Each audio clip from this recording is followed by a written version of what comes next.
Эрчим хүчний сайд ганхуу тэргүүтэй албаны хүмүүс манай аймагт ажиллалаа.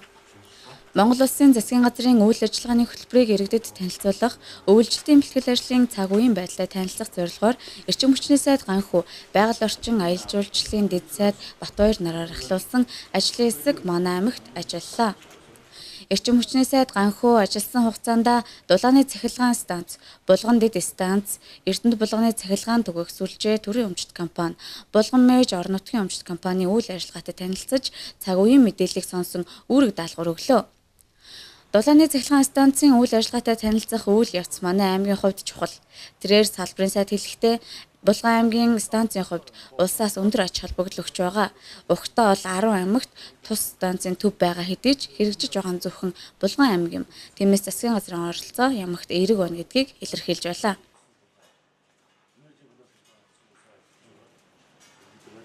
Өнөөдөр Монгол Улсын засгийн газрын үйл ажиллагааны хөтөлбөрийг танилцуулах ажлын хэсэг Булган хөвсгөл Эрдэнэтээр ингэж ажиллаж байна. За энэ хүрээндээ бол энэ Булган аймгийн төвийн дулааны станцын барилгын ажлын явцтай бол танилцж байгаамаа. За энэ Булган аймгийн дулааны станцын ажил бол төр хувийн хвшлийн түншлэлийн нэлээд амжилттай явж байгаа төслүүдийн нэг юм. Энэ бол Energy Plus гэдэг компани гэрээгээ байгуулж 12 онд бол ажиллаа эхэлсэн. За харьцангуйгаар бол одоо барилгын ажлын явц удаашралтай байна. За энэ бол одоо нэлээд олон хүчин зүйлээс шалтгаалж байна гэсэн ийм тайлбарыг бол хийж байгаамаа. За эрчим хүчний яамны зүгээс бол энэ ажлыг графикт хугацаанд нь оруулж энэ Булган аймгийн төвийн хэрэглэгчдийг дулаан хэрэглээний халуун усаар найдвартай хангах ийм одоо үүрэг даалгаврыг бол өгч байгаамаа. За энэ дээр бол зөвхөн энэ станцын одоо барилга угсралтын ажил биш, цаашаа энэ шугам сүлжээ, дулаан хойрлох байгууламжуудын барилгын ажлыг бол бас тусдаа орон нутгийн зүгээс хариуцж хийх ийм ажил байгаа. Тэгээ энэ ажил нь бас удаашралтай байгаамаа. Одоо энэ жилдээ бол тендерээ одоо дөнгөж зарлаад ажлыг эхлүүлэх гэж байгаа. Тэгэхээр энэтэй холбогдуулаад бас энэ одоо дулааны станцын одоо ашиглалтанд орох хугацаа бол улам сунжирч байгаа ийм л асуудал байгаа. За энэ станцын хувьд бол хэд хэдэн хувилбараар бас нөөцийн хангамжийн асуудлыг бол ярьж байгаа. За энэ бол одоо энэ ойр орчмынхаа уурхаас бол нүүрсээ авах нэг хувилбар байна. За мөн одоо шарын голоос авж Эрдэнэтээс нааш нь татах ийм хувилбарууд байгаамаа. За энэ станц маань өөрөө энэ олон жижиг уурын зохнуудын одоо тий агаарын бохирдлыг бууруулахад бас үр нөлөөгөөг нь дулаан хангамжийн хувьд бас ач холбогдолтой ийм одоо анхны төсөл байгаамаа. Яг үүнтэй ижил байдлаар 10 аймагт ийм гэрээ зурагдсан. Одоо нэг ч аймаг дээр нь ажил бол эхлэегүй. За эхэлсэн ажил маань бол энэ Булган аймгийн ажил байгаа учраас бас эрчим хүчний яамны зүгээс бас засгийн газрын зүгээс энэ дээр нь бас онцгой анхаарч одоо гүйцэтгэж байгаа компанид нь боломжтой бүх дэмжлэгийг үзүүлж мэргэжил арга зүйн зөвлөгөөгөөр ингэж хангаж ажиллаж байгаа. Цаашдаа ч гэсэн энэ ажлыг бол эрчимжүүлж энэ хугацаанд нь бол оруулах шаардлагатай гэсэн ийм үүрэг чиглэлийг өгөөд ажиллаж байна. Тэгэхээр Монгол Улсын эрчим хүчний систем бол үнэхээр бас импортоос хараат байгаа. За үүнээс одоо гарахын тулд бол шатараалсан ийм арга хэмжээг бол авах хэрэгтэй маа. За энэ бол дотоодынхаа их усруудыг барих хэрэгтэй. Гэхдээ энэ их усрууд нь бол дотроо бас усан цахилгаан станц оролцож байж энэ одоо оргил ачаалаа хааж энэ импортын хэмжээг одоо багасгах энэ боломжууд нь бүрдэх юм аа.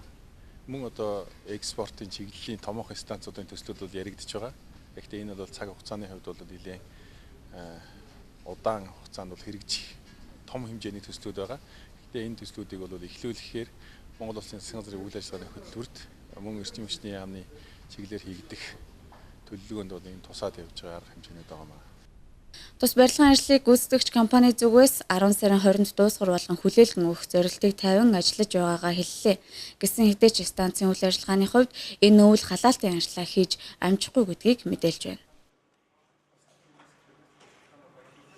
Станцын ажил бол явж байна. Яг зөв бид нэг зарим нэг ажлууд дээр хугацаа алдсан талууд байгаа.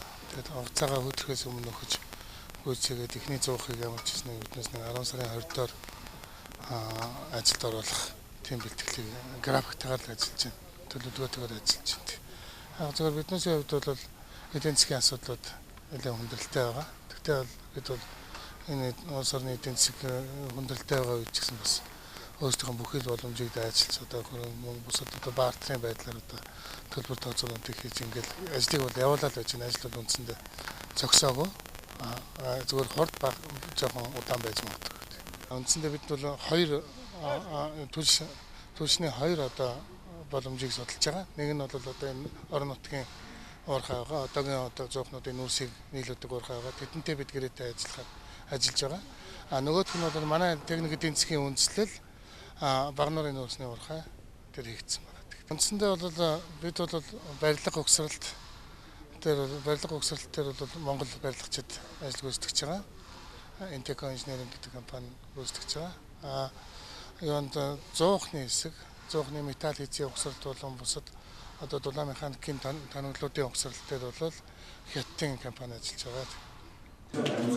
Мөн тусгай хөтөлбөрөөр боловсролын газар эмнэлгийн удирдлага ажилтнуудтай уулзсан төрх эмэгтэйчүүдийн эмнэлгийн дулааны асуудалтай танилцж ажлын хэсгийн холбогдох яамдын албаны хүмүүст танилцууллаа.